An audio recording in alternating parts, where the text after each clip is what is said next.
مجھے یہ جملہ پڑھنے میں مزہ پتہ کیوں آتا ہے؟ یہی بات میں روحانی عاملوں کے خلاف بولتا ہوں. لوگ کہتے ہیں حضرت جی فلاں بہت پہنچے ہوئے ہیں, وہ عملیات کے ماسٹر ہیں حضرت, علوم ہیں علوم. جب کچھ بھی نہیں ہوتا نا تو علوم ہوتے ہیں علوم. حضرت جی کے پاس کیا ہے؟ علوم. کون سے علوم ہے؟ بی ایس سی کیا ہوا ہے اس نے, ایم ایس سی کیا ہوا ہے, درس نظام. بھائی یہ B S C M S C میں الجھے ہوئے ہو, یہ علوم ہوتے ہیں. یہ جو عامل لوگ پڑھائیاں کر رہے ہوتے ہیں نا, یہ کیا ہوتے ہیں؟ علوم. بہت پہنچے ہوئے ہیں, رائے سے فارغ ہیں, حضرت فلاں دامت برکاتہم کے خلیفہ ہیں, فلاں ادارے کے مفتی ہیں. میں ان سے کہتا ہوں یہ علوم والے سے بولو. ایک پتلا سا آدمی مفتی طارق مسعود 20 سال سے تمہارے خلاف چیخ رہا ہے, تم سارے عامل اپنے فلیتے پلیتے ہمزاد موکل اور وہ بلیات لکھا ہوا ہوتا ہے نا, دفعہ بلیات دیکھا ہوگا نا پوسٹر دفعہ بلیات کے لیے, تو یہ بلیات اور گدھیات اور بھی کچھ ہے, مسجد میں کہنا مناسب نہیں ہے, ڈوگیات, یہ سارے فلیتے پلیتے ہمزاد موکل لے کے مجھ پہ چڑھائی کرو یار. میں کب سے یہ چیلنج کر رہا ہوں. اس دن میں نے چیلنج کیا تھا 48 گھنٹے تم لوگوں کے پاس عاملوں کے خلاف, میرے خلاف کرو یہ سب کچھ, پڑھائیاں کرو, لگاؤ پڑھائیاں, سارے چڑیل بھوت میرے پاس بھیجو. 48 گھنٹے کیا 72 گھنٹے کے بعد میں نے لوگوں میں اعلان کیا, کچھ بھی نہیں ہوا. حالانکہ یہ نیٹ پر میرا شارٹ کلپ چلا ہے. ان دلوں میں تیل نہیں ہے میرے بھائی, یہ فلیتے پلیتے, اور یہ مت ہمیں بیوقوف بنایا کرو کہ بنوری ٹاؤن سے فارغ ہے یا جامع ترشی سے فارغ ہے. سب فارغ ہی ہوتے ہیں. یہ مدرسے میں جس کمبخت نے پڑھا نہیں ہوتا نا, 8 سال درس نظامی میں گزار دیے, پڑھا نہیں, اب وہ نہ دین کا رہا نہ دنیا کا. اب اس کو جھوٹی عزت کے لیے اور نوٹ چھاپنے کے لیے علوم کے بغیر اب اس کا گزارا نہیں ہے, کیونکہ علم تو حاصل نہیں کیا, اب علوم پھینک رہے ہوتے ہیں, لمبی لمبی پھینکتے ہیں یہ بیٹھ کے. اور اس سے کبھی متاثر نہ کیا ہوا کرو کہ ہمارے حضرت فلاں دامت برکاتہم ان سے علاج کے لیے ان کے پاس جاتے ہیں علاج کے لیے. بڑے بڑے دامت برکاتہم کو یہ لوگ بیوقوف بنا دیتے ہیں. وہ دامت برکاتہم برے نہیں ہوتے, لیکن یہ بہت چالاک ہوتے ہیں. ان کا زور بس مجھ پہ نہیں چل رہا الحمدللہ, میں ان سے کبھی بھی متاثر نہیں ہوتا, بہت دیکھے ہیں یہ. تو کبھی ان فلیتوں پلیتوں عملیات اور زمزاد اور یہ جو کرتے ہیں نا, یہ الو بنانے کے لیے کیا ہے, آپ ٹوٹل جتنے ہو اتنے ہی ہو, کوئی ہمزاد آپ کے ساتھ, کوئی موکل نہیں. آپ ٹوٹل یہاں سے شروع ہو کے پاؤں کے ناخن پہ ختم ہوتے ہو, جتنے پرزے ہیں ان سمیت. بس آپ یہ پتہ ہے ڈرامے بازی کیا کرتے ہیں, جب آپ عامل کے پاس جاؤ گے نا تو وہ یوں کر کے آپ کے ماتھے کے اوپر دیکھے گا ایسے, وہ یہ شو کرتا ہے میں آپ کے ہمزاد سے بات کر رہا ہوں. جھوٹ بول رہا ہوتا ہے, بکواس کر رہا ہوتا ہے. اچھا ایک بات میرے بارے میں خوب کان کھول کے, جامع رشید میں بیٹھ کے یہ بات کر رہا ہوں, میرا حشر کیا ہوگا اللہ ہی جانے. ہمارے بڑے اساتذہ بھی میری کھچائی کرتے ہیں, تم مبالغہ کرتے ہو, تو وہ میرے لیے قابل احترام ہے. بڑے اساتذہ مسائل کے بارے میں, قرآن و سنت کے بارے میں, ان کے علم کا میں احترام کرتا ہوں. عملیات علوم کوئی علم نہیں ہے, ٹھیک ہے نا, اس میں ہمیں پتہ ہے یہ کچھ بھی نہیں ہے, سب بیکار باتیں ہیں اور الو بنانے کی مشینیں ہیں. تو اچھا لوگ میرے بارے میں کہتے ہیں, جب یہ میرے بیانات عاملوں کے خلاف جاتے ہیں تو عامل لوگ کہتے ہیں واقعی 2 نمبر عامل بہت ہو گئے ہیں یار, مفتی صاحب صحیح کہتے ہیں. غلط, میں 1 نمبر کے خلاف بول رہا ہوں, 2 نمبروں کے خلاف, سمجھ رہے ہو, 2 نمبروں کے خلاف نہیں بول رہا میں. 2 نمبروں کے تو سب خلاف ہیں, جو 1 نمبر ہیں وہ بھی ٹھیک نہیں ہے. ہاں اتنی میں ان کو فیور دیتا ہوں کہ جو کچھ عامل ایسے ہوتے ہیں 100 میں 1% شاید کہ وہ 2 نمبر ہوتے نہیں ہیں, لیکن وہ جب علوم کر رہے ہوتے ہیں نا, وہ اپنے فلیتے پلیتے پڑھ رہے ہوتے ہیں تو ان کی کھوپڑی کھسک چکی ہوتی ہے. عملیات کر کے نا وظیفے ایک مخصوص مقدار میں کنٹینیو پڑھ کے چلا کاٹ لیا تو اوپر کی سیٹنگ کیا ہو گئی, آؤٹ. جب ایک ہی چیز اپنے اوپر مسلط کر لو گے کہ میں جن قابو میں کرنا سیکھ رہا ہوں, اس تصور کے ساتھ جب آپ ایک ہی وظیفے کو پڑھتے رہو گے, انسان کا دماغ بہت پیچیدہ مشین ہے, وہ کھسک جاتا ہے. اس کے بعد جب وہ چلے سے اٹھے گا تو اس کو ہر شخص پہ چڑیل بھی نظر آئے گی, جن بھی نظر آئے گا, بھوت بھی نظر آئے گا, ہمزاد بھی, کیونکہ سوچتا ہی یہی رہا ہے نا. تو وہ واقعی 1 نمبر بزرگ ہوتے ہیں, نیک ہوتے ہیں, لیکن اوپر کی کھوپڑی کیا ہو چکی ہوتی ہے, خراب. بزرگ کی بھی کھوپڑی خراب ہو سکتی ہے, اللہ نے کوئی گارنٹی, دیکھو بزرگ کا ایکسیڈنٹ ہو, دماغ پہ چوٹ لگے تو خراب ہو سکتی ہے کہ نہیں ہوتی کھوپڑی. ہر بیماری ہر بزرگ کو ہو سکتی ہے, یہ تو نیچرل ہے. صرف انبیاء کو اللہ ان بیماریوں سے محفوظ رکھتے ہیں, ایسی خطرناک بیماریوں سے. باقی تو کوئی ولی اللہ بھی ہو سکتا ہے. تو اب وہ بزرگ کہیں لگ گئے اس چکر میں, تو کھوپڑی کیا ہو گئی, بولو, خراب.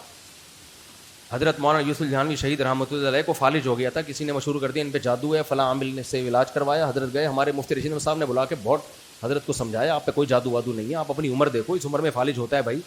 اچھا, جس نے ان کا علاج کیا تھا نا, کوئی علاج نہیں کیا تھا, اس نے اپنے کھاتے میں ڈال دیا علاج کیا میں نے, وہ تو میڈیسن لی انہوں نے. اس سے میں ملا, جا کے اس سے میں ملا. تو جب میں اس سے ملا نا, مجھے تھوڑی دیر میں اندازہ ہو گیا اس کی اوپر کی کھوپڑی کیا ہے, آؤٹ. اس کی تو اپنی سیٹنگ آؤٹ ہے, یہ دوسروں کی سیٹنگ کیسے ٹھیک. تو مجھے اس پہ ایک لطیفہ یاد آیا.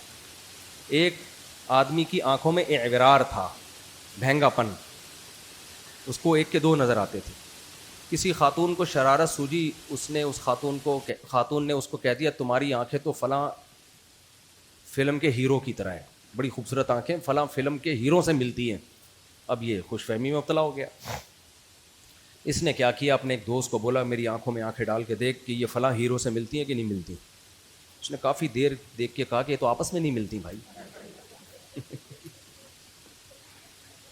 یہ تو آپس میں نہیں ملتی.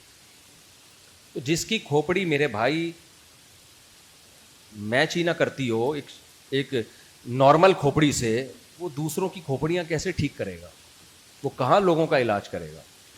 اس لیے جب میں یاد پڑھتا ہوں نا کہ اے نبی آپ ان سے کہہ دیجئے یہ سارے بت میرے خلاف عمل کریں اور مجھے مہلت بھی نہ دیں, تو یہی دعویٰ میں دوبارہ سے دہرا رہا ہوں, سارے عامل فلیتے پلیتے لے کے رات کو بیٹھ جائیں, جن چڑیل بھوت ہمزات موکل جو بھی تمہارے پاس ہیں سب میرے پاس بھیجو. اچھا, ایک عجیب بات آپ کو بتاؤں, یہ لوگ میرے چیلنج کے بعد بھی کرتے ورتے کچھ نہیں ہے. کیوں؟ ان کو پتہ ہے ویسے ہی کچھ نہیں ہونا. کچھ ویسے ہی نہیں ہوتا. تو پھر سوال پیدا ہوتا ہے پھر یہ آپ کو کیسے کر لیتے ہیں, یعنی آپ کو متاثر کیسے کر لیتے ہیں. تو خوب سمجھ لیں یہ عملیات وغیرہ, اس میں شیاطین اپنی مرضی سے, ان کے مشورے سے نہیں, شیاطین اپنی مرضی سے ان لوگوں کو تنگ کرتے ہیں جو ایسے لوگوں پر یقین کرتے ہیں. تو یہ نہیں کرتے, پھر شیاطین کو خود سے کرنے کا موقع مل جاتا ہے تاکہ لوگوں کا ایمان خراب ہو. تو جب آپ اور طلقاء, طلیق کی جمع آتی ہے, طلیق آزاد کو کہتے ہیں. انتم الطلقاء الیوم, حدیث میں آتا ہے نا کہ جب فتح مکہ کے دن آپ نے اعلان کیا کہ آج کے دن تم سب آزاد ہو, تو طلقاء یا طلیق یا طلاق یہ لفظ آزادی کے معنی میں استعمال ہوتا ہے. پھر شریعت میں یہ لفظ استعمال ہونے لگا, یعنی عرف میں بیوی کو آزاد کرنا, یعنی اپنے نکاح سے خارج کرنا, اس معنی میں یہ لفظ استعمال ہونے لگا. اور پھر طلق یطلق تطلیقاً کی نسبت جب بیوی کی طرف ہوتی ہے, طلق یطلق تطلیقاً, تو اس کا مطلب ہوتا ہے بیوی کو ڈیورس دینا, بیوی کو طلاق دینا کہ وہ نکاح سے نکل جائے آپ کے. وَإِذَا طَلَّقْتُمُ النِّسَاءَ, جب تم عورتوں کو طلاق دو, یعنی طلاق دینے کا ارادہ کرو. یہاں بھی فعل بول کر ارادہ فعل مراد ہے. فَطَلِّقُوهُنَّ, تو ان کو طلاق دیا کرو, لِعِدَّتِهِنَّ, دیکھیں خطاب نبی کو ہے لیکن پھر جمع کا خطاب ہے, یعنی تمام مسلمانوں کو خطاب ہے. گویا نبی سے خطاب کو شروع کر کے اللہ نے خطاب کو تمام مسلمانوں کی طرف پھیر دیا کہ یعنی اے نبی آپ سب کو بتا دیں کہ اذا طلقتم النساء, ایمان والوں کو آپ بتا دیں کہ جب تم اپنی بیویوں کو طلاق دو, یعنی طلاق دینے کا ارادہ کرو, فطلقوهن, تو ان بیویوں کو طلاق دیا کرو, لعدتهن, ان کی عدت کے اوقات میں. لام جو ہے نا عربی میں لی, لام جو جس کا معنی ہوتا ہے لیے, یہ وقت بیان کرنے کے لیے بھی آتا ہے, تو اس لیے اس کا ترجمہ ہوگا ان کی عدت کے اوقات میں. عدت کا لفظی ترجمہ کیا ہے؟ شمار کرنا. عدد, عدد اسی سے نکلا ہے, ہم کہتے ہیں نا 3 عدد 4 عدد, تو یہ شماریات ہوتے ہیں نا, علم شماریات میں اعداد ہوتے ہیں, تو گنتی کو بولتے ہیں عدد. تو عدہ کا معنی شمار کرنا, تو عدت یہ مصدر ہے, لعدتہن, ان عورتوں کے شمار کے اوقات میں. تو عورتوں کے جو شمار ہوتا ہے وہ کیا ہوتا ہے؟ مخصوص قسم کا شمار مراد ہے. وہ شمار ہے حیض کا شمار کرنا, یعنی عدت میں ہم حیض شمار کرتے ہیں نا, ایک عورت کو 1 حیض آتا ہے, 2 حیض آتے ہیں, 3 حیض آتے ہیں, تو یہ جو شمار کرنے کے اوقات یعنی حیض کے شمار کرنے کے اوقات, جیسے کہ قرآن میں دوسری جگہ پر آتا ہے سورہ بقرہ میں, والمطلقات یتربصن بانفسہن 3 قروء, طلاق یافتہ عورتیں اپنے آپ کو روک کے رکھیں گی مزید کہیں اور شادی سے 3 حیض. تو اب آیت کا ترجمہ کیا ہوا کہ اے ایمان والو، اے نبی مومنوں کو بتا دیں کہ جب تم اپنی عورتوں کو طلاق دینے کا ارادہ کرو تو ان کو طلاق دیا کرو عدت کے اوقات میں۔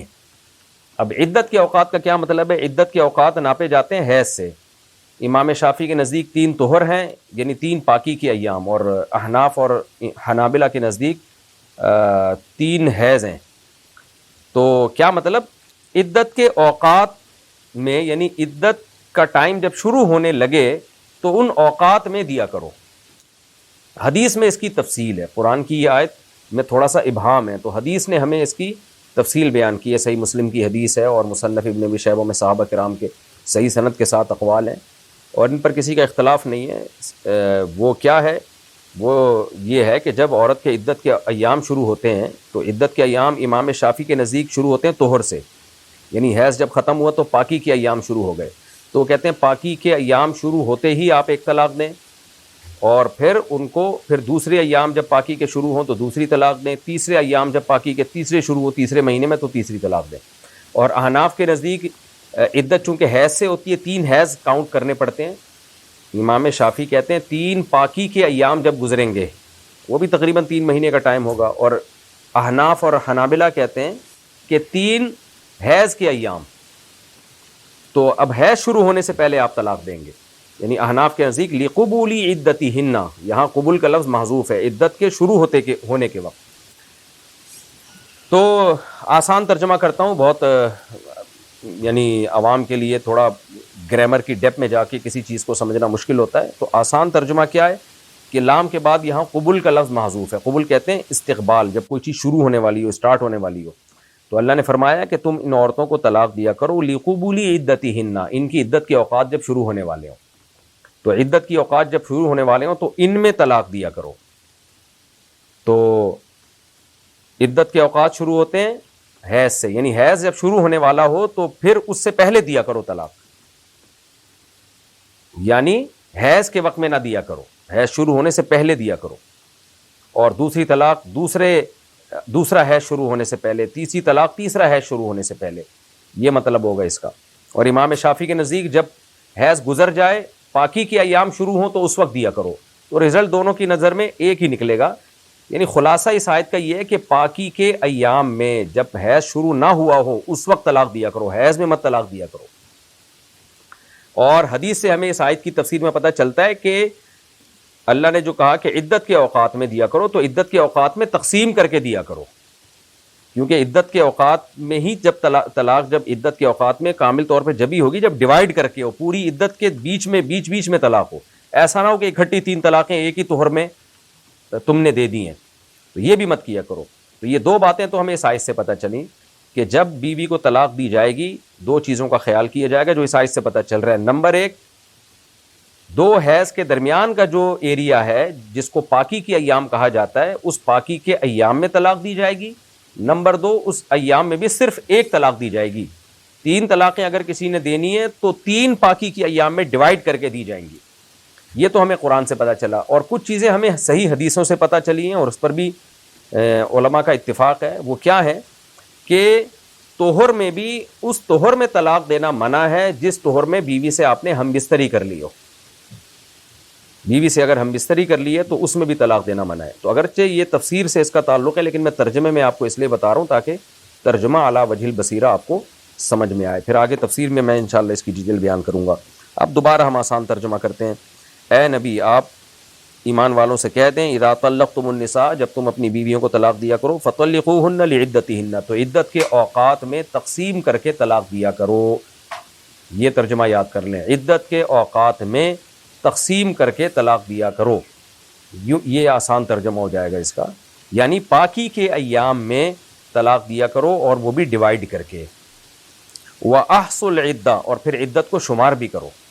احصا یحصی، احصاء کا معنی احاطہ کرنا، یعنی خود گنو بھی عدت کے ٹائم کو کہ 1 حیض گزر گیا کہ نہیں گزرا، 2 گزر گئے کہ نہیں، اس کا خیال بھی کیا کرو۔ واتقوا اللہ ربکم، اور اللہ سے ڈرو جو تمہارا رب ہے۔ لا تخرجوہن من بیوتہن، مت نکالو ان عورتوں کو، من بیوتہن، ان کے گھروں سے، یعنی اگر جب طلاق ہو جائے تو پھر مت نکالو ان عورتوں کو ان کے گھروں سے۔ ولا یخرجن، اور یہ خود بھی نہ نکلیں، الا ان یاتینا، الا یہ کہ وہ لائیں، بفاحشۃ مبینہ، واضح اور کھلی بے حیائی۔ یاتی کے بعد جب با آتا ہے تو اس کا معنی لانا ہوتا ہے، یعنی وہ ارتکاب کریں کھلی بے حیائی کا۔ اگر کھلی بے حیائی کا ارتکاب کرتی ہیں پھر تم ان کو گھر سے نکال سکتے ہو۔ وَتِلْكَ حُدُودُ اللَّهِ، یہ اللہ کی حدود ہیں۔ وَمَن يَتَعَدَّ حُدُودَ اللَّهِ، جو اللہ کی حدود میں تعدی کرتا ہے یعنی تجاوز کرتا ہے اللہ کی حدود سے، فَقَدْ ظَلَمَ نَفْسَهُ، تو تحقیق اس نے اپنی جان پہ ظلم کیا۔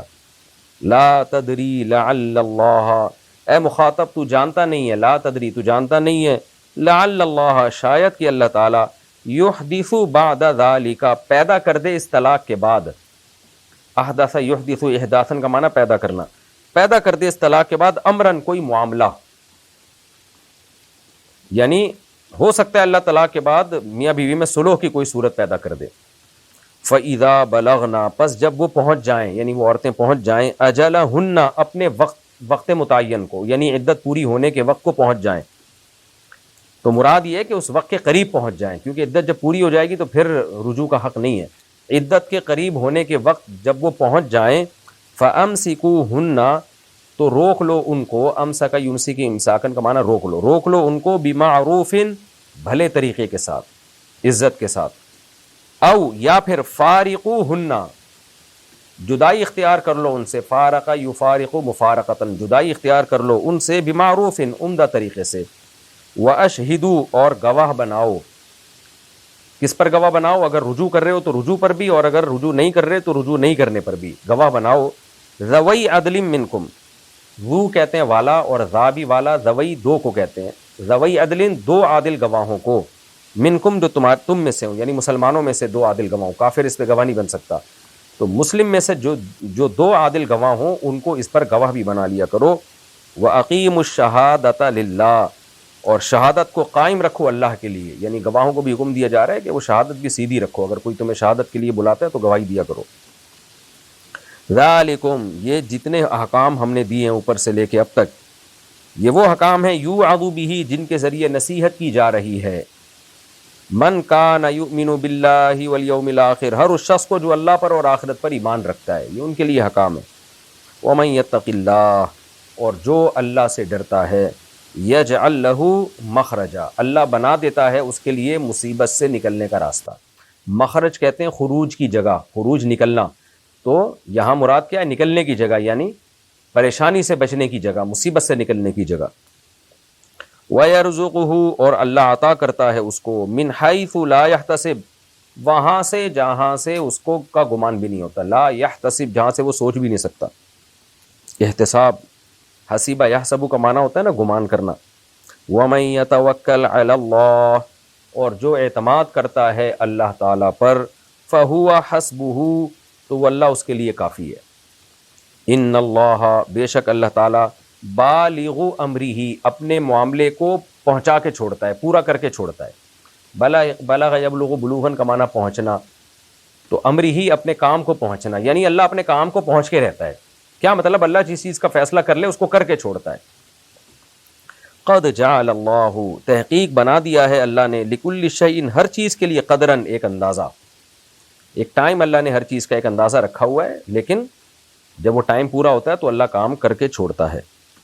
واللائی، اور وہ عورتیں، واللائی واللاتی کی طرح، جو ہے نا یہ اس میں موصول ہے لیکن مؤنث کے لیے استعمال ہوتا ہے۔ واللائی، اور وہ عورتیں، یئسنا جو مایوس ہو چکی ہیں، من المحیض حیض سے، یعنی بوڑھی ہو گئی ہیں اب ان کو حیض آنا بند ہو گیا، من نسائکم تمہاری عورتوں میں سے، ان ارتبتم اگر تمہیں شک ہو، تم تردد میں ہو، فعدتہن تو پھر ان کی عدت ہوگی ثلاثۃ اشہر 3 مہینے، شہر مہینے کو کہتے ہیں، اشہر اس کی جمع، یعنی تم اگر پریشان ہو کہ جو عورتیں بوڑھی ہو گئی ہیں جن کو حیض آنا بند ہو گیا، ان ارتبتم اب تم تردد میں ہو، ارتیاب ریب شک کو کہتے ہیں نا، اب تم شک میں پڑ گئے کہ بھئی اب ان کی عدت کیسے پوری ہوگی، کیا ہم 3 حیض کا انتظار کریں؟ تو وہ حیض تو آ نہیں رہا ان کو، تو اگر تمہیں شک ہے تو اللہ کہتے ہیں ہم تمہیں اس کا جواب دے دیتے ہیں، اب اس شک تمہارا دور ہو جائے گا۔ وہ کیا ہے ان کی عدت؟ فعدتہن ثلاثۃ اشہر، ان کی عدت 3 مہینے۔ واللائی، اسی طرح وہ عورتیں، لم یحضن جن کو حیض آیا ہی نہیں ہے، حزن یحزن حاذا یحیز، حاذا یحیز حیزن کا معنی ہوتا ہے حیض آنا، تو یحزنا یضربنا کی طرح، اصل میں تھا یحیضنا، یحیضنا یضربنا کی طرح، تو پڑھا جاتا ہے یحزنا۔ واللائی لم یحزنا، اور وہ عورتیں جن کو ابھی تک حیض آیا ہی نہیں ہے، یعنی ابھی بالغ ہی نہیں ہوئی ہیں، حیض آنا شروع ہی نہیں ہوا، ان کی عدت بھی اللہ نے بیان کر دی کہ 3 مہینے ہے۔ وَأُولَاتُ الْأَحْمَالِ، حمل کہتے ہیں پریگننسی کو، احمال اس کی جمع، جو حمل والی عورتیں ہیں، اولات الاحمال حمل والی عورتیں، اولاد بھی جمع ہے، اجلہن ان کا جو وقت ہے، یعنی عدت پوری ہونے کا جو وقت ہے وہ کیا ہے، ان یضعن حملہن، کہ وہ اپنا حمل وضع کر لیں، یعنی حمل ان کا جن لیں، وہ اس کو وضع یضع کا معنی ہوتا ہے رکھنا، حمل گرا دیں، وہ چاہے بچے کی شکل میں، چاہے ابھی ادھورا بچہ بناؤ۔ وَمَن يَتَّقِ اللَّهَ، اور جو اللہ سے ڈرتا ہے، یجعل لہ بنا لیتا ہے اللہ اس کے لیے، من امرہ اس کے معاملات میں، یسرن آسانی، ذالک امر اللہ، یہ اللہ کا حکم ہے، جو جتنے حکام بیان کیے یہ اللہ کا حکم ہے، انزلہ الیکم، جس کو اللہ نے نازل کیا ہے تمہاری طرف، ومن یتق اللہ، جو اللہ سے ڈرتا ہے، یکفر عنہ سیئاتہ، اللہ معاف کر دیتا ہے اس سے اس کی گناہوں کو، ویعظم لہ اجرا، اور بڑھا دیتا ہے اس کے لیے اجر کو۔ اسکنوہن، ان عورتوں کو ٹھکانہ دو، یعنی جو طلاق یافتہ جن کو طلاق دے دی ہے ان کو ٹھکانہ دو، من حیث سکنتم، اس جگہ جہاں تم رہتے ہو، یعنی یہ جو عدت گزاریں گی تو ان کو عدت کے دوران جو ٹھکانہ ملے گا وہ وہی گھر ہوگا جس میں تم خود رہتے ہو۔ من وجدکم، وجد کہتے ہیں وسعت کو، من وجدکم اپنی وسعت میں سے، یعنی جتنی تمہیں اللہ نے گنجائش دی ہے اس کے حساب سے جہاں تم رہتے ہو اسی جگہ ان کو ٹھکانہ دو۔ وَلَا تُضَارُّوهُنَّ، ضر یضر کا معنی نقصان پہنچانا، ضار کسی دوسرے کو نقصان پہنچانا، باب مفعلہ ہے نا، ضارر یضارر تھا اصل میں۔ وَلَا تُضَارُّوهُنَّ، اور ان کو تکلیف مت پہنچاؤ، لِتُضَيِّقُوا، تاکہ تم تنگی کر دو، علیہن ان کے اوپر، لِتُضَيِّقُوا، ضیق کہتے ہیں نا تنگی کو، اردو میں یہ لفظ سنا ہوگا نا، کیا مضائقہ ہے اس میں، یعنی اس میں کون سی تنگی کی بات ہے، تو ضیق یضیق تضییقاً، تنگی کر دینا کسی کے اوپر، تو اللہ کہتے ہیں ان عورتوں کو، یعنی طلاق کے بعد عورتوں کی بات ہو رہی ہے، ان کو تکلیف مت دو، لِتُضَيِّقُوا عَلَيْهِنَّ، کہ تم تنگی کر دو ان کے اوپر، تفسیر میں ڈیٹیل آئے گی انشاءاللہ۔ وَإِن كُنَّ، اور اگر یہ عورتیں ہیں، کانا یکونو کا مطلب ہونا، اور کننا اصل میں تھا کوننا، ضربنا کی طرح، پھر پڑھا جاتا ہے کاننا سے التقاء ساکنین سے کننا، پھر وہ خفنا بعنا والا قانون، اس سے قلنا والا قانون، اس سے کننا، جو صرف کے طلبہ ہیں وہ جانتے ہیں۔ وَإِن كُنَّ أُولَاتِ حَمْلٍ، اور اگر یہ حمل والی ہیں، یعنی حمل والی ہیں، فَأَنفِقُوا عَلَيْهِنَّ، یعنی حمل میں طلاق ہوئی ہے اور طلاق کے بعد یہ حمل والی ہیں، پریگننسی میں ہیں، تو فَأَنفِقُوا عَلَيْهِنَّ، تو ان پر خرچ کرو، حَتَّى يَضَعْنَ حَمْلَهُنَّ، یہاں تک کہ وہ حمل کو وضع کر لیں، یعنی جب تک بچہ نہیں ہو جاتا تو اس وقت تک ان کے اوپر خرچ کرتے رہو عدت کے دوران۔ فَإِنْ أَرْضَعْنَ لَكُمْ، پھر اگر یہ تمہارے لیے بچے کو دودھ پلائیں، یعنی بچہ جننے کے بعد یا حمل یا بچے والی ہی کو اگر کسی نے طلاق دی ہو، تو دونوں صورتوں میں، تو اگر یہ تمہارے لیے بچے کو دودھ پلا رہی ہیں، تمہارے بچے کو، فَآتُوهُنَّ، تو دو تم ان عورتوں کو، أُجُورَهُنَّ، ان کی اجرت، اجر کی جمع اجور، یعنی طلاق یافتہ عورت اگر آپ کے بچے کی ماں ہے اور بچے کو دودھ پلا رہی ہے تو دودھ پلائی کی الگ سے اس کو اجرت ملے گی، اس کا عدت سے تعلق نہیں ہے، یہ بتایا جا رہا ہے، یعنی عدت کے دوران تو عورت کو عدت کا نان نفقہ ملتا ہی ہے، لیکن اگر عورت کی عدت پوری ہو بھی گئی تو بچے کو جب تک دودھ پلا رہی ہے تو اس کی الگ سے اجرت ملے گی، یہ بیان کیا جا رہا ہے۔ فَإِنْ أَرْضَعْنَ لَكُمْ، پس اگر تمہارے لیے وہ بچے کو دودھ پلا رہی ہیں، فَآتُوهُنَّ أُجُورَهُنَّ، تو ان کو ان کی اجرت دو۔ وَأَتَمِرُوا بَيْنَكُمْ بِمَعْرُوفٍ، اب کتنی اجرت دو بھائی؟ تو اللہ کہتے ہیں وَأَتَمِرُوا، ایتمار کہتے ہیں مشورہ کرنے کو، امر کہتے ہیں نا اور حکم، اور ایتمار کوئی بھی معاملے میں باہم مشورہ کر کے اس معاملے کو طے کرنا، تو وَأَتَمِرُوا اصل میں تھا اِئْتَمِرُوا، واو آ گیا تو حمزہ گر گیا، وَأَتَمِرُوا، اور مشورہ کرو، بینکم آپس میں، بمعروف اچھے طریقے سے، یعنی میاں بیوی یا ان دونوں کے خاندان کے لوگ اس بارے میں اچھے طریقے سے مشورہ کر لیں کہ عورت جب تک بچے کو دودھ پلائیے تو اس پلا رہی ہے طلاق کے بعد تو اس کو اس کا اضافی کتنا خرچہ ملنا چاہیے۔ وَإِن تَعَاثَرْتُمْ، اور اگر تم اس میں کشمکش میں پڑ گئے ہو. عسر کہتے ہیں تنگی کو, اور تعاثرتم باب تفاعل ہے, دونوں اس بارے میں تنگی کا شکار ہو گئے ہیں. تنگی کا مطلب یہ ہے کہ کوئی ایک رائے پر قائم ہی نہیں ہو رہے, باہمی جھگڑا ہو رہا ہے, بیوی بہت زیادہ پیسے مانگ رہی ہے اور شوہر بہت کم پیسے دے رہا ہے, اور کسی ایک رائے پہ قائم ہی نہیں ہو رہے. تو پھر اللہ فرماتے ہیں فَسَتُرْضِعُ لَهُ, تو پھر پلائے گی اس بچے کو دودھ اخرى, کوئی دوسری عورت. تو دوسری عورت تلاش کرو ماں کے علاوہ, جو پھر اتنی اجرت پہ راضی ہو جائے جتنی اجرت شوہر دینا چاہتا ہے.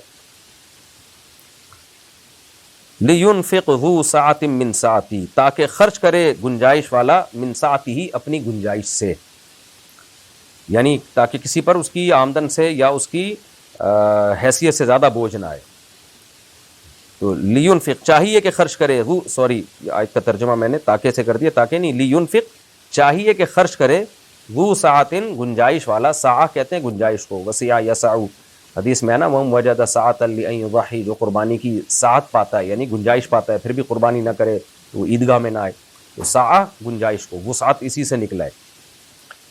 لِيُنْفِقْ چاہیے کہ خرچ کرے, ذو ساعتن گنجائش والا, من ساعتہ اپنی گنجائش سے, یعنی جو مرد ہے جتنی اللہ نے اس کو مالی وسعت دی ہے اسی حساب سے وہ اجرت دے گا اور خرچہ نکالے گا. غریب آدمی غریب کے حساب سے, امیر کے حساب سے. وَمَنْ قُدِرَ عَلَيْهِ رِزْقُهُ, اور جس پر تنگ کر دیا جائے اس کا رزق, یعنی جو غریب لوگ ہیں, فَلْيُنْفِقْ تو وہ دیں, مِمَّا اس مال میں سے, آتاہ اللہ جو اللہ نے اس کو دیا ہے. اب وہ کیسے دے گا بھائی؟ تو اللہ فرماتے ہیں لا یکلف اللہ نفسا الا ما آتاہا, اللہ کسی نفس کو پابند نہیں بناتا مگر اتنے ہی کا ما آتاہا جتنا اللہ نے کسی کو دیا ہو. تو اپنی غربت کے حساب سے تھوڑے پیسے دے دے وہ, اور اس میں ٹینشن نہ لے. کیوں؟ سیجعل اللہ بعد عسر, ان قریب اللہ پیدا کر دے گا, عسر تنگی کے بعد, یسرا آسانی بھی. غریب کے بھی اللہ مال میں برکت دے دے گا, اولاد پہ خرچ کرنے کی برکت سے, اس کو بھی ترغیب دی جا رہی ہے. کوئی بات نہیں, کم پیسے ہیں تو کم میں سے کچھ دے دیا کرو. یہ جی یہ رکوع الحمدللہ لفظی ترجمہ مختصر گرامر کے ساتھ کمپلیٹ ہوا. اب ہم اس کی تفسیر کی طرف چلتے ہیں. آپ کو پتہ ہے آئلی قوانین سے متعلق بہت ہی اہم احکامات اس میں بیان کیے گئے ہیں, اور اس پورے رکوع میں جتنے احکام بیان کیے گئے ہیں, انتہائی افسوس کے ساتھ کہنا پڑتا ہے ہماری سوسائٹی میں ان احکام میں سے کسی ایک حکم پر بھی عمل نہیں ہوتا. ایک حکم پر بھی, میاں بیوی کے معاملات میں کوئی ایک حکم ایسا نہیں ہے جس پر عمل ہوتا ہو, جبکہ اللہ نے ان احکام کو بیان کر کے کیا فرمایا کہ جو اللہ سے ڈرتا ہے اللہ اس کے لیے مصیبت سے نکلنے کا راستہ رکھتا ہے. پھر اللہ نے فرمایا یہ اللہ کی حدود ہیں, جو ان حدود کو توڑتا ہے وہ اپنی جان پہ ظلم کرتا ہے. اور پھر اللہ نے فرمایا یہ اللہ کا حکم ہے, انزلہ الیکم, اللہ نے نازل کیا تم پر, ومن یتق اللہ یکفر عنہ سیئاتی, اللہ سے ڈرو گے اللہ تمہاری گناہوں کو معاف کرے گا. کتنی اس میں وعیدیں بھی ہیں اور امیدیں بھی ہیں کہ ان حکام کو فالو کرو, لیکن ان میں سے کسی حکم کو بھی ہماری سوسائٹی میں فالو نہیں کیا جاتا. کیا جاتا ہے بس جس کی لاٹھی اس کی بھینس. عورت طاقتور ہو تو وہ مرد پہ غالب آ جاتی ہے, بچے لے کے بھاگ جاتی ہے اور عدالت پہ ڈال دیتی ہے, اور مرد کی آمدن سے زیادہ عدالتیں مردوں پہ خرچہ ڈال دیتی ہیں بچوں کا. بچوں سے ملنا نصیب ہو نہ ہو لیکن خرچہ دیتے رہتے ہیں وہ. اور مرد اگر پاورفل ہو تو وہ بچے غائب کر دیتا ہے, ماں ساری زندگی ترستی رہتی ہے. طلاقوں کے بعد شوہر کے گھر میں رہنا تو دور کی بات, عدت بھی گزارنا کی توفیق نہیں مل رہی ہوتی, اور بس ایک عجیب ہی ہے. خیر ہم اس کی تفسیر کی طرف چلتے ہیں. یا ایھا النبی اذا طلقتم النساء, نبی آپ اہل ایمان سے کہہ دیجئے کہ جب تم اپنی عورتوں کو طلاق دو, طلاق دینا ناپسندیدہ عمل ہے. نبی صلی اللہ علیہ وسلم نے فرمایا ابغض الحلال الی اللہ الطلاق, حلال چیزوں میں سب سے زیادہ ناپسند اللہ کو طلاق ہے. لیکن بہرحال کبھی ضرورت پیش آ جاتی ہے تو پھر اللہ نے فرمایا جب طلاق دینے کا ارادہ کرو فطلقوہن لعدتہن, تو عدت کے اوقات میں تقسیم کر کے دیا کرو. عدت کے اوقات کیا ہیں؟ میں نے آپ کو ترجمے میں کچھ ڈیٹیل بتائی ہے کہ عدت حیض سے ہوتی ہے, اور امام شافعی کے نزدیک پاکی کے ایام سے ہوتی ہے, جس سے بھی ہو. لیکن عدت کے اوقات 3 حیض یا 3 طہر ہی بنتے ہیں, تو 3 طہروں میں تقسیم کر کے دیا کرو حیض سے پہلے.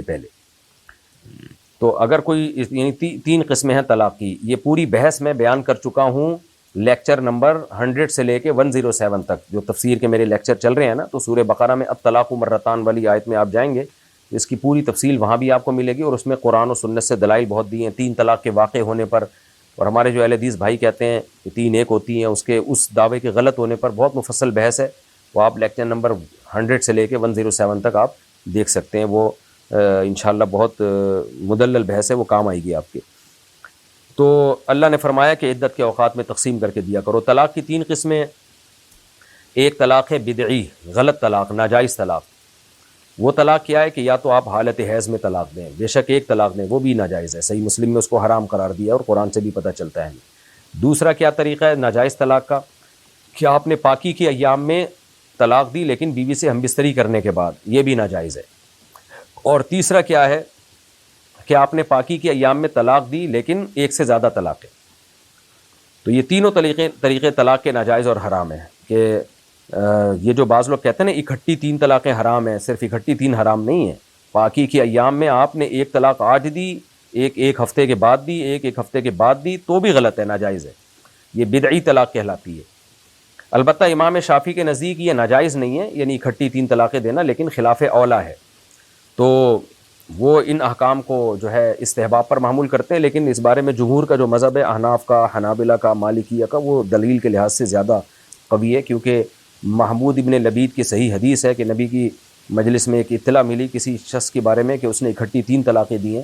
تو آپ صلی اللہ علیہ وسلم غضبناک ہو کے کھڑے ہو گئے اور فرمایا ایلعب بکتاب اللہ وانا بین اظہرکم، کہ اللہ کی کتاب سے کھیلتے ہو جبکہ میں تمہارے درمیان موجود ہوں. آپ صلی اللہ علیہ وسلم کو اتنا غصہ آیا کہ ایک صحابی کھڑے ہوئے اور فرمایا یا رسول اللہ آپ مجھے اجازت دیں میں اس کی گردن اڑا دوں. تو اس سے بھی پتہ چلتا ہے 3 طلاقیں واقع ہو جاتی ہیں، تبھی تو آپ صلی اللہ علیہ وسلم کو اتنا غصہ آیا تھا. تو یہ تینوں طریقے طلاق کے ناجائز ہیں. باقی جائز طریقے کون سے؟ 2 طریقے جائز ہیں. ایک احسن طریقہ ہے اور ایک سنت طریقہ ہے. سنت کا مطلب جائز ہے وہ بھی، لیکن احسن زیادہ بہتر نہیں ہے. تو جو سنت طریقہ ہے وہ یہ ہے کہ ہم بستری کرنے سے پہلے پاکی کے ایام میں ایک طلاق دی جائے، پھر حیض پورا گزرنے دیا جائے، دوسرے پاکی کے ایام میں بھی ہم بستری نہ کی جائے اور پھر ایک طلاق دوسری دی جائے، پھر حیض پورا گزرنے کے بعد تیسرا جو پاکی کے ایام آئیں گے اس میں بھی طلاق دی جائے لیکن ہم بستری نہ کی جائے. اس طرح 3 طہروں میں تقسیم کر کے طلاق دی جائے گی. تو پھر جو اس کے بعد تیسرا حیض گزرے گا تو عورت کی عدت ختم ہو چکی ہوگی. وہ جہاں چاہے نکاح کرے، پہلے شوہر سے نہیں کر سکتی وہ، جب تک کہ کسی اور شوہر سے نکاح کر کے اس کے ساتھ وقت نہ گزارے اور اتفاق سے وہ طلاق دے دے یا مر جائے، پھر جہاں چاہے کرے، پہلے سے بھی کر سکتی ہے، کہیں اور بھی کر سکتی ہے. یہ تو ہے سنت طریقہ طلاق کا. لیکن زیادہ بہتر کون سا ہے جس کو طلاق احسن کہا جاتا ہے؟ وہ طریقہ ہے جو مصنف ابن ابی شیبہ میں صحابہ کرام کا جو طریقہ رہا ہے، مصنف ابن ابی شیبہ میں بیان ہے کہ وہ سب سے بہتر طریقہ یہ ہے کہ پاکی کے ایام میں ہم بستری نہ کی جائے اور صرف ایک طلاق دی جائے، بس دوسری دی نہ جائے. پھر حیض آ کے گزرے گا، پاکی کے ایام شروع ہوں گے، اس میں ہم بستری نہ کی جائے اگر طلاق دینے کا ارادہ ہے، یعنی بیوی کو چھوڑنے کا ارادہ ہے. اور پھر حیض آئے گا، پھر تیسرے پاکی کے ایام شروع ہوں گے، اس میں بھی ہم بستری نہ کی جائے، پھر حیض آ کے ختم ہوگا. تو اس طرح 3 حیض جب کمپلیٹلی آ کے ختم ہو جائیں گے تو نکاح عدت بھی پوری ہو جائے گی اور ساتھ میں نکاح بھی ختم ہو جائے گا. تو ایک طلاق سے نکاح ختم ہو جائے گا. اس کا فائدہ کیا ہوگا؟ بھئی میاں بیوی جب چاہیں دوبارہ آپس میں نکاح کر سکتے ہیں، اور عدت کے اندر شوہر کو رجوع کا حق بھی ہوگا. اور عدت کے بعد شوہر کو رجوع کا حق تو نہیں ہے، لیکن جہاں چاہے عورت شادی کرے اپنے پہلے شوہر سے بھی نکاح کر سکتی ہے، اس میں کوئی حرج نہیں ہے. تو یہ سب سے بہتر طریقہ ہے. لیکن آج ہمارے ہاں ان کام کی دھجیاں اڑائی جاتی ہیں. تو اللہ تعالیٰ نے فرمایا اے نبی آپ مسلمان مردوں سے کہہ دیں جب تم اپنی بیویوں کو طلاق دینے کا ارادہ کرو تو ان کو عدت کے اوقات میں دیا کرو، وَأَحْصُ الْعِدَّةَ، اور عدت کو شمار بھی کیا کرو. اصل میں تو عورت پر واجب ہے کہ وہ عدت کے ایام شمار کرے، یعنی وہ دیکھے کہ مجھے کتنے حیض آ گئے ہیں، کتنے گزر گئے ہیں، تاکہ اللہ کے حکام میں گڑبڑ نہ ہو. جب مجھے طلاق ہوئی تو اس وقت مینسز میں تو نہیں تھی میں، کیونکہ جس حیض میں اگر شوہر نے طلاق دی ہو گنہگار تو ہوگا، لیکن صحیح مسلم بخاری سے صاف پتہ چلتا ہے کہ طلاق بہرحال واقع ہو جائے گی، لیکن وہ حیض پھر عدت میں کاؤنٹ نہیں ہوگا، تو پھر الگ سے 3 حیض ہوں گے. تو یہ سب چیزوں کے لیے عورت کو خیال کرنا پڑتا ہے. تو اللہ نے کہا مرد کو کہ تم بھی شمار کرو عدت، کیونکہ بعض دفعہ عورت پہ غفلت طاری ہو جاتی ہے. تو ایسا نہ ہو تمہاری بیوی عدت کے دوران کہیں اور نکاح کر لے، یا تم سمجھ رہے ہو کہ عدت پوری ہو گئی ہے اور تم نے رجوع کر لیا، تم سمجھ رہے ہو کہ عدت پوری نہیں ہوئی اور تم نے رجوع کر لیا، حالانکہ عدت پوری ہو چکی تھی اور تمہیں رجوع کا حق نہیں تھا. تو اس طرح اللہ کے حلال کو تم حرام اور حرام کو حلال کر سکتے ہو. اس لیے میاں بیوی دونوں مل کے اپنے عدت کے اوقات کا شمار کریں. واتقوا اللہ ربکم، اللہ سے ڈرو جو تمہارا رب ہے، پیدا کرنے والا ہے، کیونکہ ان حکام پر جب تک اللہ کا خوف دل میں نہ ہو عمل ہو نہیں سکتا. آگے اللہ فرماتے ہیں لا تخرجوہن من بیوتہن، اس دوران تم ان عورتوں کو گھر سے نہیں نکالو گے. طلاق چاہے بائن ہو، بائن کا مطلب ہوتا ہے وہ طلاق جس میں نکاح توڑ دیا جائے. جیسے طلاق ایک رجعی ہوتی ہے نا، بائن بھی ہوتی ہے. ایک طلاق آپ نے دی لیکن یوں بول دیا بیوی کو تمہیں طلاق بائن ہے، تو ہوگی تو طلاق ایک، لیکن نکاح اس وقت ٹوٹ جائے گا فوراً. تو طلاق چاہے رجعی ہو یا بائن ہو، 3 طلاقیں ہو، 1 طلاق ہو، دونوں صورتوں میں قرآن طلاق بغیر کسی فرق کے بیان کر رہا ہے کہ لا تخرجوہن من بیوتہن، طلاق کے بعد جب تک عدت پوری نہیں ہوتی تو ان عورتوں کو تم ان کے گھروں سے مت نکالو۔ اب دیکھیں گھر تو شوہر کا ہوتا ہے، مالک بھی وہی ہوتا ہے، گیس بجلی کا بل اور کرایہ بھی وہی دے رہا ہوتا ہے، لیکن اللہ نے گھر کی نسبت اس عورت کی طرف کی ہے تاکہ شوہر یہ ڈھٹائی نہ ہو کہ میرا گھر ہے تو اب جب تم سے طلاق ہوگی تو نکلو یہاں سے۔ تو اللہ نے کہا جب تک عدت پوری نہیں ہوتی تو یہ اسی کا گھر ہے، اس لیے تمہیں اس کو نکالنے کا حق نہیں ہے۔ تو عدت کے دوران عورت شوہر ہی کے گھر میں رہے گی۔ ولا یخرجنا، اور عورت کو بھی اجازت نہیں ہے کہ وہ نکلے، یعنی عورت یہ سمجھ سکتی ہے کہ بھئی اللہ نے ہماری رعایت میں قانون بنایا ہے کہ جب تک عدت پوری نہیں ہوتی ہمیں ایک ٹھکانہ دے دیا کہ شوہر کا گھر ہے، جس نے طلاق دیا ہم اسی کے گھر میں رہیں، لیکن اگر ہم نکلنا چاہیں تو اجازت ہوگی۔ تو اللہ نے کہا نہ، عورت کو بھی اجازت نہیں ہے۔ تو اس قسم کے حکام کو کہتے ہیں کہ یہ اللہ کا حق ہے، حق اللہ ہے، اس میں انسان کو تصرف کی اجازت نہیں ہے، اللہ کا حق ہے۔ اگر عورت چاہتی ہے کہ میں شوہر کے گھر میں نہ رہوں، اس نے مجھے طلاق دی ہے، مجھے اس سے نفرت ہے، تو بھی نہیں جا سکتی، آپ کو وہیں عدت گزارنی پڑے گی۔ اس میں حکمت کیا ہے؟ بہت ساری حکمتیں ہیں، حکمت کا سمجھ میں آنا ضروری بھی نہیں ہے، بس اللہ کا آرڈر ہے، لیکن سرسری غور سے ایک حکمت معلوم ہوتی ہے، نسب کی حفاظت، کہ بعض دفعہ شوہر میں لاؤبالی پن ہوتا ہے، وہ کہتا ہے جاؤ نکلو یہاں سے، اب عورت اسی دوران جا کے کہیں اور شادی کر لے اور وہ کہہ دے کہ میری عدت پوری ہوئی ہے، ہو سکتا ہے جھوٹ بول رہی ہو، اور پھر ہو سکتا ہے اس کے پیٹ میں شوہر کا بچہ ہو اور وہ بچہ کسی اور کے کھاتے میں ڈال دے، اور اب بعض مردوں میں غیرت نہیں ہے، وہ اس پہ کوئی افسوس بھی نہیں ہوتا کہ چلو جی میرا بچہ کسی اور کے کھاتے میں چلے جائے، مجھے کیا ہے۔ تو اللہ بچے کا خیال کر رہے ہیں کہ نہیں، اللہ کہتے ہیں نہ عورت کو گھر سے نکلنے کی اجازت، نہ شوہر کو اجازت کہ عورت کو گھر سے نکلنے دے، کیونکہ اللہ بچے کا بھی فائدہ دیکھ رہے ہیں کہ بچہ جس کا ہے اسی کی طرف منسوب ہونا چاہیے۔ جیسے یہ باپ پہ ظلم ہے کہ اس کا بچہ کسی اور کے کھاتے میں ڈالا جائے، ایسے بچے پہ بھی ظلم ہے کہ اس کے اوریجنل باپ کے علاوہ اس کو کسی اور طرف منسوب کر دیا جائے۔ بچہ بھی یہ چاہتا ہے کہ مجھے میرا ہی باپ چاہیے جو سچی مچی میں میرا خون ہے، جو میرا بلڈ ہے۔ تو اس لیے کہتے ہیں کہ یہ چونکہ اللہ کا حق ہے، اللہ تعالیٰ نے اس میں عورت اور مرد کو تصرف کی اجازت نہیں دی ہے۔ تو یہی وجہ ہے کہ علماء بیان کرتے ہیں کہ اگر میاں بیوی نے تنہائی میں ٹائم گزار لیا، حالانکہ ہم بستری نہیں ہوئی ہے، لیکن شوہر اگر ایسے اس تنہائی میں وقت گزارنے کے بعد بیوی کو ڈیورس دے گا تو عورت پر عدت لازم ہوگی۔ حالانکہ اب کوئی کہہ سکتا ہے بھئی یہ تو رخصتی ہوئی نہیں ہے، میاں بیوی میں ملاپ ہوا ہی نہیں ہے، شوہر بھی کہہ رہے ہیں میں نے ہم بستری نہیں کی، بیوی بھی کہہ رہی ہے میں نے اپنے قریب ہی نہیں آنے دیا، بند کمرے میں بس 1 گھنٹہ بیٹھے رہے ہیں۔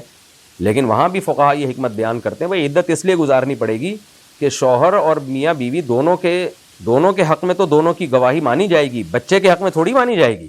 ہو سکتا ہے ملے اور جھوٹ بول رہے ہوں، تو کل کوئی بچہ پیدا ہو گیا، عورت کسی اور کے کھاتے میں ڈال دے گی وہ بچہ، تو اس میں بچے کا کیا قصور ہے؟ بچے کو کس بات کی سزا مل رہی ہے؟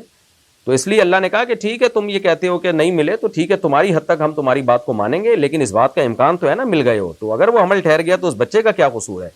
اس لیے عورت پر عدت لازم ہوگی کہ اب میاں بیوی تنہائی میں مل گئے ہیں تو اس کو رخصتی ہی سمجھا جائے گا، اور یہی سمجھا جائے گا کہ گویا ہم بستری ہوئی ہے، اور عورت پر عدت لازم ہوگی، عدت کے بغیر وہ کہیں اور شادی نہیں کر سکتی۔ یہ بچے کے حق کے تحفظ کے لیے شریعت نے قانون بنایا۔ تو یہاں بھی ایسا ہی اللہ فرماتے ہیں لا تخرجوہن من بیوتہن، ان عورتوں کو تم گھروں سے نہیں نکال سکتے، ولا یخرجن، اور یہ بھی گھر سے نہیں نکلیں گی۔ اب طلاق بائن ہو اور رجعی ہو تو کیا فرق ہے دونوں میں؟ دیکھیں اگر طلاق بائن ہے یعنی نکاح ختم ہو گیا، جیسے 3 طلاقیں دی ہیں، یہ 1 طلاق بائن دی ہے، تو ہوگا یہ کہ عورت شوہر کے گھر سے نکلے گی تو نہیں، لیکن کوئی ایسا انتظام کیا جائے گا کہ شوہر بیوی کے قریب نہ جائے، کیونکہ گھر اسی کا ہے، بے تکلفی ہے۔ تو اس لیے علماء کہتے ہیں کسی ایک عورت کو جو ذمہ دار ہو رکھا جائے گا، جو اس کی نگرانی کرے گی کہ یہ مرد اس کے کمرے میں نہ جائے یا اس کی طرف دیکھے نہیں۔ تو تنہائی میں دونوں کو اکیلا نہیں چھوڑا جائے گا، اگر تنہائی میں دونوں کو چھوڑنے میں خطرہ ہو برائی کا تو پھر عورت کو حکم دیا جائے گا کہیں اور عدت گزارے۔ تو پہلا مسئلہ تو یہ ہوا کہ اگر طلاق بائن ہے، 3 طلاقیں دی ہیں، یہ 1 طلاق دی ہے لیکن بائن دی ہے، تو چونکہ نکاح ختم ہو گیا تو عورت شوہر کے گھر میں ٹائم گزارے گی لیکن مکمل پردے کی پابندی کے ساتھ، اور بیچ میں کوئی اور عورت ہوگی جو اس کی نگرانی کرے گی کہ مرد عورت کی طرف نہ جائے، زنا کا خطرہ نہ ہو۔ پھر بھی اگر عورت کو خطرہ ہوگا کہ یہ مرد نالائق ہے، کہیں ایسا نہ ہو کہ طلاق کے بعد بھی عورت سے شہوت سے مغلوب ہو کے اس کے قریب جانے کی کوشش کرے، تو پھر عورت جو ہے وہ مرد کے خاندان کو یا کورٹ میں بھی یہ دعویٰ کر سکتی ہے اپنے وکیل کے ذریعے کہ مجھے اس مرد سے خطرہ ہے، تو پھر مرد کو حکم دیا جائے گا کہ عدت کے جب تک بیوی کی عدت پوری نہیں ہو جاتی مرد گھر سے باہر رات گزارے، یعنی مرد کو پھر گھر میں گھسنے نہیں دیا جائے گا۔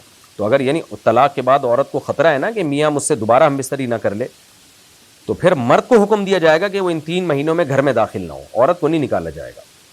اور آج کل ایک اور چیز کو اس میں ایڈ کر لینا چاہیے کہ اکٹھی 3 طلاقیں اگر شوہر نے دی ہیں تو آج کل اس بات کا بہت خطرہ ہوتا ہے کہ شوہر جو ہے اہل حدیثوں سے فتویٰ لا کے حرام بیوی کو اپنے اوپر حلال کر لے۔ آج کل یہ حرام کاریاں بہت ہو رہی ہیں سوسائٹی میں، اللہ کا خوف تو بالکل ہی ختم ہو گیا ہے، اور پھر نہ اس میں تقلید کرتے ہیں نہ دلیل سے بات مانتے ہیں، بس ڈھٹائی پہ ڈٹ جاتے ہیں۔ جب ان کو دلائل سے بات کرو تو دلائل کا جواب دلائل سے نہیں دیتے، اور پھر کہتے ہیں فلانے کا قول ہے فلانے کا قول ہے۔ بھائی اگر آپ تقلید کر رہے ہو تو پھر ائمہ اربعہ کی تقلید کرو، آپ نہ تقلید ہے نہ تحقیق ہے، خواہشات نفسانیہ ہیں اور کچھ بھی نہیں۔ تو ایسی صورت میں بھی پھر مرد کو حکم دیا جائے گا وہ گھر سے باہر وقت گزارے۔ تو پھر بھی اگر کوئی صورت نہ بن رہی ہو اور عورت کو واقعی خطرہ ہو تو پھر شدید ضرورت میں زنا سے بچنے کے لیے گنجائش ہے کہ پھر عورت کہیں اور عدت گزارے۔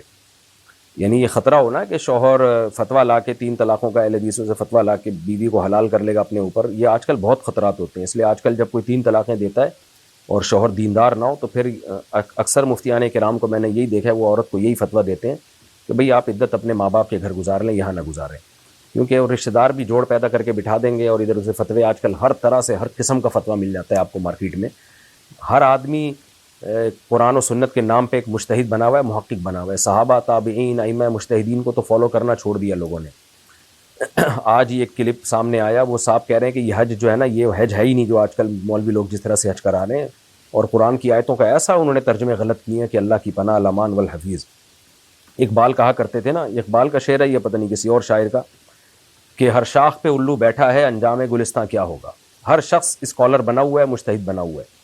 تو اس لیے آج اگر کسی شخص نے 3 طلاقیں دی ہیں اور بیوی کو ڈر ہے کہ یہ کہیں سے فتویٰ لا کے حلال کر لے گا اور پھر رشتہ دار لوگ مجبور کریں گے، تو پھر ایسی کنڈیشن میں بھی مجبوری میں زنا سے بچنے کے لیے عورت کو یہ حکم دیا جائے گا کہ وہ یہاں شوہر کے گھر میں عدت نہ گزارے۔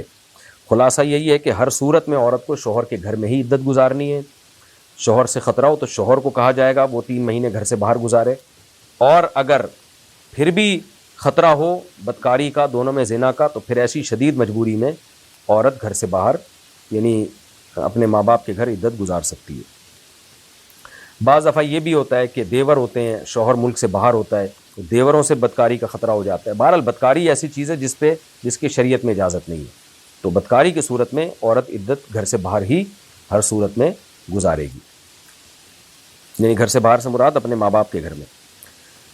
آگے اللہ فرماتے ہیں الا ان یاتین بفاحشۃ مبینہ، عورت کو اجازت نہیں وہ گھر سے نکلے، اور تمہیں بھی اجازت نہیں کہ عدت کے دوران اس کو گھر سے نکالو، لیکن ایک صورت میں تم نکال سکتے ہو، وہ کھلی بے حیائی کا ارتکاب کریں۔ کھلی بے حیائی سے مراد ہے یا تو زنا کی مرتکب ہوں، مردوں سے تعلقات ہیں ان کے، تو ایسی صورت میں حد جاری کرنے کے لیے، سزا جاری کرنے کے لیے گھر سے باہر نکالا جائے گا، یا شوہر کو عزت کا خطرہ ہو اپنی کی، اگر یہ اس کے بعض اوقات طلاق کی بنیاد ہی یہی بنتی ہے کہ عورت کے کوئی غیر مردوں سے تعلقات ہوتے ہیں، تو پھر ایسی صورت میں تو ظاہر ہے مرد تو غیر کو نہیں آنے دے گا اپنے گھر میں۔